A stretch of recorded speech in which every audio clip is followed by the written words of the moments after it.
দিদি একটু চা করে নিয়ে আয় তো। ওই এটা কি? চা খেতে ইচ্ছা করছে, সামনে গিয়ে বলে তুই যদি চেঁচামেচি করিস ওর জন্যই তো বিমানটা পাঠালাম। চিনি বারণ তো, চা হবে না।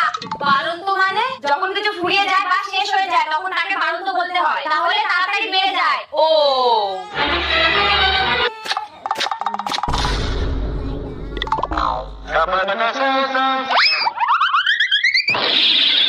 দিদি ছানাটা ভেঙে গেল। ওই তোকে বলেছি না বারণ তো বলতে।